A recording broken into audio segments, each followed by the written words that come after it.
Congressman, nice to have you back on the program this morning. Joel, it's always good to be with you. How are you and Dr. Cantor this morning? Good. I think this is your first time on with Dr. Cantor. Is that right? It is, but I've been a big fan. I followed his career before, and up at Truett, my brother and my uncle are both Truett graduates up there. But he's done Dr. Cantor, I just have to say I hadn't had a chance to tell you, but everything that I read, especially through the Christian Index and other things with the Georgia papers, and just watching what's going on up there as I go through White County. Very proud of the work that's going on and the principal stand that you've taken, and the school has been blessed for it. So I think it's a great thing. Thank you so much, Congressman. We got several things we'll try to get into. I know you don't have long for it. You got to get over to the House chamber here, but you are teaming up with Senator Chuck Grassley out of Iowa on a bill that's going to help here a little bit on several fronts. And one is to increase transparency, and we're always about that on this program. And I think most of your constituents would agree. Talk a little bit about the bill that you're introducing, GA09. That'd be great. Well, look, it's a bill we introduced last time, except this time we've actually got Senator Grassley helped us last time, but now he is going to be chairing the Judiciary Committee in the Senate. And it's a sue and settle legislation. And what this does is cuts down on basically the lawsuits in which a third party will sue, say, the EPA. They'll go to court, get a consent order, and then make the consent order binding on someone who didn't even have a chance to respond or was a part of the negotiations, and there was no really open day in court. So what this does is says you no longer can just sue, go to, basically working with the agency to come up with a settlement that the agency likes. They sign off on it, and then it imparts somebody to you. This is a fairness issue. It's a transparency issue. It still allows people to go to court, but it says if you're going to do this, you're going to do it in a fair way, and you're going to be able to take the persons or the businesses who are affected. These things are used to expand legislation and expand the reach of the federal government from the Endangered Species Act to Clean Air, Clean Water Act, and expand them far beyond the roles that they were originally intended, and they do so on technicality. So we're going to bring some transparency to that and to basically put government in its proper role. And you feel like you got a really good shot at this now because Senate went not so friendly last time. Naturally, we understand why, but this ought to move for you, shouldn't it? We should. We'll get it out of the House again. We got it out of the House last year, and out of the Judiciary Committee and out of the House. And Senator Grassley has made indications that this is going to be one of the first bills, regulatory reform, that they take up. So we're excited to see how that goes. This should be a bipartisan bill. It should, but if somebody wants to fight it, then they're just simply fighting on the side of the federal government, and I choose to fight on the side of the people of the 9th District and the people out there trying to make a living and getting killed by regulations that are coming out of departments like the EPA. And I guess that's where the question goes, is regulations, according to one report now, will cost us about $1.9 trillion this year in all regulations. And, of course, in Obama's budget, he has more money going towards taking over more land, and we are now edging towards 1 out of every 3 acres in America being owned by the federal government. Will this law be able to curb that, or is this law part and parcel of more of a plan to try to limit the reach of federal government? It's a little bit of both, and I think that's the good part about it. Is it really is what's happening in Washington right now? Is it's been and it's a whole topic we could discuss for really hours, and that is the expansion of the regulatory state, and that is agencies such as EPA, even Consumer Protection Bureau, others that are expanding their reach through regulatory law, if you would, and outside the scope of congressional statute making. So I think what this does is gives 2 ways, because this has been used in some very large cases. In fact, I believe it was 200 or 300 extra species were added to the Endangered Species Act by a sue and settle type agreement, a consent order agreement. The consent orders in themselves are not bad, but when they don't take into account other parties, and especially the party such as states and localities and businesses, then it's not a fair process. Let's make sure that this is a fair process and that you just can't regulate through a sort of a wink and nod sweetheart agreement between a federal agency and a group, the Sierra Club or others, who want to do this on technicalities instead of going about it the proper way. This is a rein-in government, but it's also something that will allow future to take place in a way that people are protected and jobs are protected, and I think that's the biggest issue you have with this. Congressman, we got a whole lot of things in a short period of time, but Bob does have one because in this bill you're talking about transparency and improved job environment, which you mentioned, and he's got a question for you on small business regulations. Bob, you're on with Congressman Doug Collins. Good morning, gentlemen. Congressman Collins, you voted, you didn't vote. You voted no vote on August 2nd, 2013 on the Regulations from the Executive in Need of Scrutiny Act. That was basically an act to limit the amount that the federal government can regulate businesses, and any regulation they passed that would impact business more than $50 million, the agency just couldn't do it of themselves. It had to go before Congress. Congress had to vote up or down as to whether or not that regulation was good for American business. And your coworkers, many of them voted, against this, and some of them voted for it. Even who was it? John Lewis and Hank Johnson of Georgia's 4th and 5th congressional districts had the guts to vote and let their constituents know that they support more federal regulation on businesses, just like Mrs. Pelosi did. And of course, we had many who voted against it, many who voted for it, like Tom Price.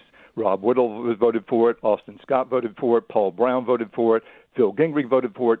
Tom Graves voted for it. Jack Kingston voted for it. Lynn Westmoreland voted for it. Okay. But you didn't vote. If you were against this encroaching federal government and regulation, could I ask why you did not vote? There's the question. All right. Thank you, Bob. Appreciate the question. Well, Bob, I appreciate your long question. I also appreciate the fact that if you did a lot of research on that, unfortunately, you didn't do enough research. I'm an original co-sponsor on the REINS Act. I'll shepherd the bill through the Judiciary Committee, and on the day that it came to the floor of the House, I was having knee surgery. And I'm sorry that my knee was having problems, and I needed to get knee surgery done. At that point, it was the last day of that session. We had hoped it had come up earlier, but I think for anybody that's followed my career and to imply, frankly, that I didn't have the intestinal fortitude, I think your word was guts, to let people know, if you just done a little bit of research and known that I was an original co-sponsor of that bill, actually helped shepherd it through the Judiciary Committee, and unfortunately, I did have a knee surgery on that day, so, I wasn't able to vote on that, but I think if you look at my record on heading the Regulatory Reform Caucus, working on many bills such as Sue and Settle, the REINS Act, many other things, people know where I stand on that, and especially it would have never got to the House floor if I hadn't helped shepherd it through the Judiciary Committee. So, Bob, I appreciate your question. I hope you have a wonderful day. Was that Obamacare that did that wasn't Obamacare you used on the knee surgery, was it, Congressman? No, that was straight out of my insurance. I'm just asking you to make sure you're okay, not still in the hospital. Anyway, Dr. Cantor, you got a question? I wouldn't have a knee. I didn't have anything. I'd still be in the knee problem. But no, Dr. Davis and the rest of them, they did a good job. I've had other things go on it, but all right. Okay. Done thing. All right, Dr. Cantor, you have a question for Congressman Collins. Yeah, Congressman, I appreciate because of the reining in of government, as you know. I think one of our mutual political heroes, Reagan, quoted very well, the government's the problem, not the solution. I'm wondering as well, we have a large bill coming out of the state of Georgia, and of course you used to be a state rep, on religious liberty. I wonder if you've studied that and whether you have a position on the religious liberty bill that is coming out of the state legislature here in Georgia.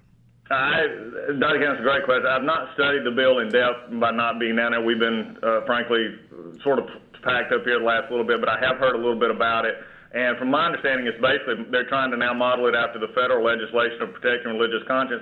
I think we've gotten into a situation where I would support that, and I think the issue here is not about it's basically allowing what we have on the federal level, the religious liberties, is protecting my religious freedoms and that is protected under the Constitution. And I think that's an important statement. It's not about hatred or bigotry or anything else. It's about simply that I have rights too under the Constitution to express and to live out my religious faith. It's not something that I take on and off. It's something that I am every day. And who I am because of what my faith teaches me and, frankly, my faith in Christ. So I think that's a personal statement. I think, they'll work that out, but it's something that's already, my understanding, is part of the federal law, and we'll see how it works out in Georgia. I want to ask this really quick question while you're on something very similar, and we're really limited on time. I know that, and you only have a few minutes left, and that is, what's your reaction to the prayer breakfast and the president last week? I always thought that this administration or this president could not embarrass me or embarrass our country more but he continues to find ways to do so. I was frankly horrified. I was amazed.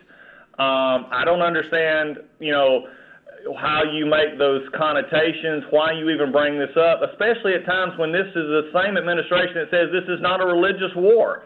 Then explain to me why you're trying to bring Christianity into it in some veiled moral reference to your own insecurity is all I can figure out. But really what he did was a disservice to us. He did a disservice to the country, the free world, by giving the radical Islamists something to talk about and compare it to.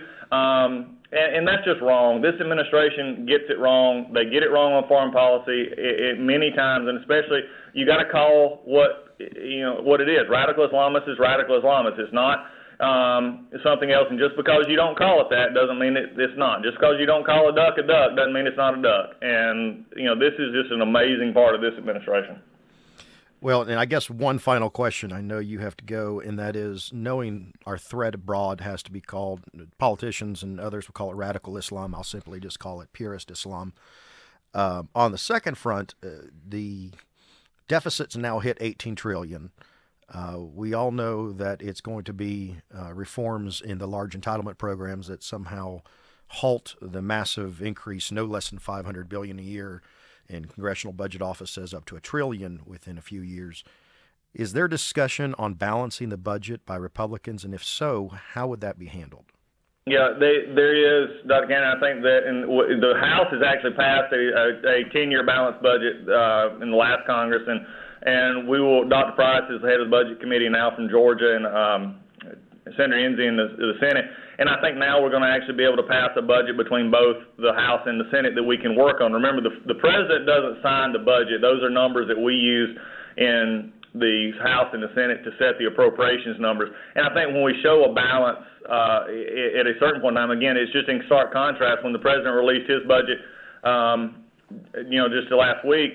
It was out of balance, never balanced, never came to a possibility of balance, but yet included more spending and more taxes. So I think you're going to see Republican conservative, that's the way I like to put it, a conservative budget that's going to be passed. It's going to be taking on the big issues of the mandatory spending. And if we don't do that, then we're never going to balance, and that would be a disservice to everyone in between the deficits and the debt. Until we actually get a balanced budget, we can never talk about the debt itself, because until you have a balanced budget, or one that actually is a surplus, you can't begin to pay down the national debt. So we've got to get to balance, and that's what we're going to be working on here. Hopefully, on even a shorter time frame, but that's going to be happening in the next couple of months. And I know that Rand Paul talked after that budget from the president came out, because I believe that increased spending to $26 trillion in debt in 10 years.